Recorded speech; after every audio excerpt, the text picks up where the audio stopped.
gusa munyemerere mbanze mbabaze akabazo kamwe, ese ko twabonye episode 30 mu by'ukuri twasoje tubona uwitwa Bruno afashe teste Swala yaramaze kwipimisha areba ko atwite, kuko Bruno yari yamaze gukemanga Swala abona ko yaba atwite, gusa Swala igisubizo cyangwa ibikorwa kizaza atari cyiza cyane, kuko Swala yigeze kubwira na Papa Gerard ko atwite, ariyo mpamvu yagiye kumujugunya hanze. Swala akaba ari muri ubu buzima bushaririye gutya bumeze nk'umubirizi. Mu by'ukuri Swala byange bikunde aratwite, kuko rwose mwagiye mubibona ubwo Bruno yaryaga imineke ye Swala akazana ibintu bitari byiza, avuga ko rwose impumuro yayo atayishaka impande ye, ameze rwose nk'umudamu utwite isesema ari yose.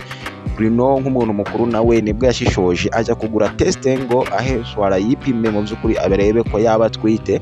Gusa twabonye Swala akimara kureba kuri teste rwose amaso yarahindutse, isura irijima, birangira ahereje uwitwa Bruno teste. Gusa episode 32 twayisoje tubereka Bruno amaze kureba kuri iyi teste, ntituzi ngo hakurikiye hiki. Ese guys bakunzi b'iyi filime intambara y'ubuzima, murabona koko hazakurikira hiki? Niyo mpamvu tuba tugira ngo tuganire, tubabaze mu by'ukuri mutubwire ibibazo byose mufite ndetse n'ibyo mwifuza muri commentaire, mutayipinga kugira ngo natwe tubasubirize ku gihe, kuko tuba duhari 5 kuri 5 nibyo twiyemeje kubahereza kugira ngo musobanukirwe. Iyi ni filime nziza cyane rero. Mbere yuko dutangira iki kiganiro cyacu intambara y'ubuzima analysis, banza urebe ko wakanze subscribe niba warayikanze, iby'igiciro cyane, kandi iyi video uyihe like kugira ngo igere kuri benshi, kandi wibuke gukora handitswe share cyangwa partage kugira ngo usangize inshuti zawe iki kiganiro nazo zibashe gusobanukirwa mu by'ukuri, kuko hari abagwa mu kantu ndetse bikabatera urujijo babona episode cyangwa se next part idasohoka mu by'ukuri, hagatindamo ugasanga hashije umunsi 2-3 byo ntabwo ishyira rwose, tuba twayibagejejeho. Ariko nanone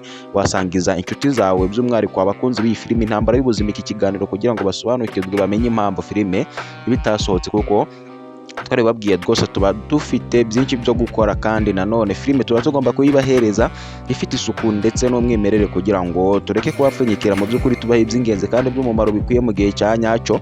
Rero iki ni ikiganiro intambara y'ubuzima analysis, wowe dukurikiye bwa mbere cyangwa se wowe usanzwe udukurikira ukaba utaraba umunyamuryango w'uyu muyoboro, iki nicyo gihe rwose waracikanwe. Uyu muyoboro unyuraho iki kiganiro intambara y'ubuzima analysis ndetse n'umuyoboro wa JSM Films unyuraho iyi filime nyir'ubwite rwose ni hicya. Rero tubahaye ikaze mwese mukuri iki kiganiro, mu dushikiremo kandi subscribe niba warayikanze, ni iby'igiciro cyane, kandi tugiye kwinjira mu mwaka mushya 2025. mwe mwese tugiye kubana turi bugirane ku musozo w'iki kiganiro, ndetse namwe mudukurikira ko bwije nuko bukweye, tubifurije umwaka mushya muhire uzababere uwisha nihirwe. Ku bakunzi bacu mwese ibyo muzakora Imana izabongere imigisha kandi igibana namwe muri byose, turabakunda cyane. Rero episode 32 twayisoje tubona uwitwa Bruno areba kuri teste ngarebe ibisubizo bya Swala ese bihagaze bite. Ese Swala mwebwe murabona adatwite koko? Bakunzi b'iyi filime musobanukirwa, kandi twayitangiranye tukazaba tuzanayisozanya. Ni filime y'uruhererekane mu by'ukuri twiyemeje kujya tubagezaho filime izagira ibice birebire, kandi filime mu by'ukuri igamije kubigisha kugira ngo mukuremo ubutumwa cyangwa se message, rwose nibyo tuba tugamije. Ariko nanone tugamije entertainment cyangwa se enjoying, kwidagadura no kwishima, nabyo biba bikenewe, ariko nanone mugakuramo ubutumwa cyangwa se message mu ndimi z'amahanga. Rero iyi teste ntituzi ngo Bruno azabonaho iki, kuko bikomeje gutera benshi urujijo rwose. Swala ari mu buzima bubi, we n'uyu Bruno aba bana rwose bari mu buzima bubi, kandi mama wabo ari we nyakwigendera Julienne yari afite imitungo myinshi cyane, gusa uwitwa Rwema aza kubyivangamo kubera gukunda amafaranga, yirengagiza ubuzima bw'ikiremwa muntu, agira kamere ya kinyamaswa. We n'umugabo mugenzi we bita Richard ndetse na madamu we Sara ni abagome cyane, bafashe aba bana nabi. Mu by'ukuri Bruno tuzi ko arwaye kanseri, kandi Bruno arimo afata imirire mibi cyane, kuko Sara yahaye Clarisse amategeko n'amabwiriza. Nuriya mukozi nyine wo kwa Sara yababwiye ko atagomba kujya agaburira uwitwa Bruno ibiryo byiza, kandi Rwema nawe tuzi umupango afite we n'umugabo mugenzi we uvuga ururimi rw'ikirundi w'umugome cyane bita Richard. Umupango bafite ni ukujya bahereza Bruno ibinini by'inka ndetse n'ibya malariya. Nanone Richard mu bugome bwinshi cyane yagiriye inama Rwema amubwira ko agomba gushaka suruwaya akayisya, akajya aha Bruno ibiryo birimo ifu yayo kugira ngo igifu gicike intege, bityo abashe gupfa vuba. Murumva umuntu ufite na kanseri mu maraso biba bigoye cyane, kuko Bruno asabwa byibuze amafaranga 600,000 bya buri cyumweru kugira ngo abone imiti. Rero niyo mpamvu nta kundi yabigenza. Niyo mpamvu yagarutse kuri uyu mugome Rwema, nawe ntabwo yishimiye kuhaba, nuko Rwema amufasha kugira ngo abone imiti, kuko Rwema amafaranga arayafitiye, imitungo yabo yose yarayigaruriye, mwarabibonye.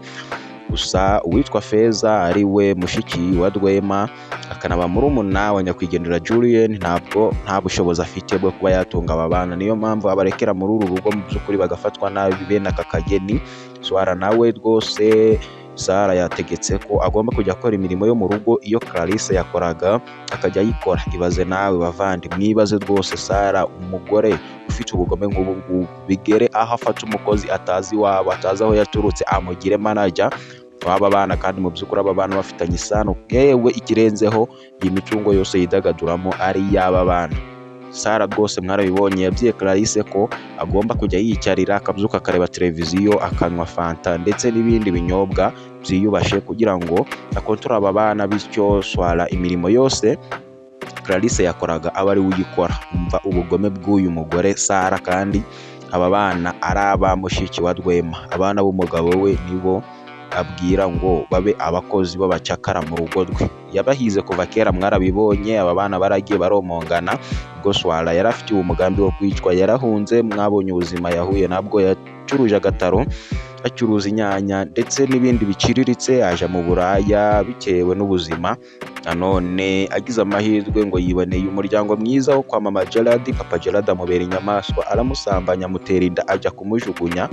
Rwose aba bana bafite long story, bad story, amateka mabi cyane kandi maremare. Ni inkuru ndende, ni inkuru wabara bukira bugacya. Mu by'ukuri aba bana bakomeje gutera agahinda abantu benshi cyane, niyo mpamvu twiyemeje kubahereza iyi filime natwe kugira ngo musobanukirwe. Ni filime y'uruhererekane twiyemeje kujya tubagezaho uko bwije n'uko bukeye, kandi mu gihe filime mubonye itinze mujye mwihangana, tuba tugira ngo tuyitegure neza cyane, bityo tubahe iby'ingenzi kandi bibakwiye.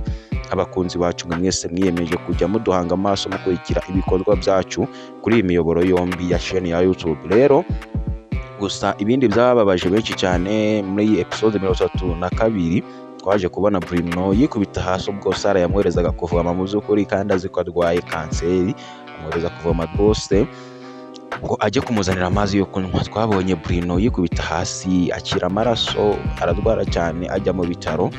Babaza Swara niba koko uyu mwana bamuhereza indyo yuzuye, gusa Swara nawe murabizi ko ntacyo yabikoraho iby'indyo ye, kuko rwose muri ruriya rugo kwa Sara abakagombye kwidagadura nibo babayeho nk'abacakara. Icyo kunywa, icyo kurya cyose nuko gifata babanje kugisaba, kandi mu by'ukuri bitakabaye ngombwa, ndetse n'iyi mitungo yose bidagaduramo ari yabo. Nyirabayazana ari nta wundi ari Rwema. Gusa Sara nawe nako Feza agomba guhaguruka cyane, nawe agashaka ubutabera rwose, akavuganira aba bana. Bavandimwe namwe niba ariko mu byumba rwose mumbwire kuri iyi ngingo, mumbwire cyaka ibitekerezo byanyu kuri iyi ngingo. Ese Feza ubu bukene ahora yigamba avuga ko akennye yagiye mu buyobozi, mu by'ukuri Rwema akanyagwa cyangwa se akahakwa ndetse akanahanwa bimukwiye, kuko ni umugome cyane, iyi mitungo akayisubiza aba bana. None Feza azaguma ahora avuga ko ari umukene, amaherezo azaba yahe kari ko kwica aba bana? Bityo bidatinze Bruno ashobora kwitaba Imana, dushobora kumva ngo yapfuye mu by'ukuri, kuko namwe murabona ubu buzima arimo, kubaho urwaye kanseri, ufatwa nabi, ukoreshwa imirimo rwose y'imbaraga nyinshi cyane, kandi n'imirire ari ntayo, atari ukwibuza ahubwo ari ubugome. Bruno rwose ashobora kuducika muri iyi filime, ntabwo ubuzima bumeze neza, ndetse na Swara ashobora kwiyahura kuko afite depression mu by'ukuri, gutwita. Ese murabona ubundi Swara naramuka abyaye, mu by'ukuri azaba muri uru rugo kwa Feza ko bazahita bamwirukana, kandi na Gerard yabuze aho aherereye. Ese Swara azongera kubonana na Gerard? Ese Gerard we na Teta ibyawe bizagenda bite? Ko Teta ashaka kugumura Gerard, mu by'ukuri kari kumwereka ubwana bwiza bwose. Gerard azihanganira gutegereza umuntu atabona, atazi n'aho aherereye? Swara yari yigiriye amahirwe mu by'ukuri, agiye kurongorwa n'uwitwa Gerard, umugabo rwose ufite umuryango wiyubashe kandi ukize. Gusa papa wabo yamubereye mubi, papa wabo yarakosheje, asambanya Swara, bityo Swara ejo he harangika. Ese urabona Gerard azakomeza gutegereza Swara koko, cyangwa Gerard arafata umwanzuro, dore ko n'ubundi yari yarafashe irembo kwa Teta byongere bibanire? mu by'ukuri bikomeje gutera benshi urujijo. Iyi filime ku bakunzi bacu by'umwihariko abo twayitangiranye kandi dukomeje kuyikundana, turabashimiye cyane. Muzagira umwaka mushya muhire w'2025 nk'uko twatangiye tubivuga, uzabera uw'amata n'ubuki, uzabera uwisha n'ihirwe. Mwe mwese bakunzi bacu aho muva mukagera, abaherereye mu gihugu cy'u Rwanda, muri East Africa by'umwihariko Afurika y'Uburasirazuba, Afurika muri rusange, abari mu migabane ya kure cyane, bari muri Europe, Amerika, Aziya ndetse n'indi migabane yose igize isi, mwese turabashimiye cyane kandi turabakunda. Uyu muyoboro ni Gezi Choice TV, ni unyura iki kiganiro intambara y'ubuzima analysis. Niba ukunda iki kiganiro by'umwihariko iyi video yihe like kugira ngo igere kuri benshi, kandi wike gukora share cyangwa partage, usangize inshuti zawe iki kiganiro nazo zibashe gusobanukirwa mu by'ukuri.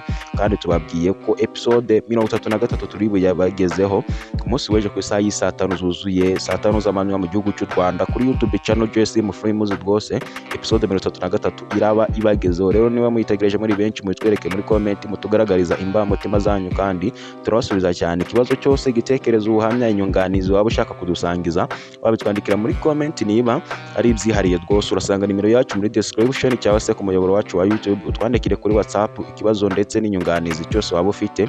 Ikindi kandi cyo waba ukeneye kutubaza cyose icyo ari cyo cyose, watubaza kuri WhatsApp by'umwihariko kibaye ari ingenzi kandi kibaye cyihariye. Turabashimiye cyane rero, katubabwire ngo mukomeze kuryoherwa na filime yacu intambara y'ubuzima, kandi rwose ejo turizera ko muzishima cyane. Tuzabaha episode nziza cyane kuko komantere zanyu tugenda tuzikusanya, bityo tukazikurikiza bitewe n'ibitekerezo mwagiye mutanga iyo bikwiye. Rero niyo mpamvu tukubwira ngo komantere yawe cyangwa se igitekerezo cyawe ni ingenzi cyane, kuko ibyo bituma tubahereza next part kandi bitwereka ko mu by'ukuri ibyo tubakorera bibafasha cyangwa se bibakora ku mitima yanyu. Turabashimiye cyane rero, duhure ejo ku isaha y'isa 5 kuri JSM Films episode 33.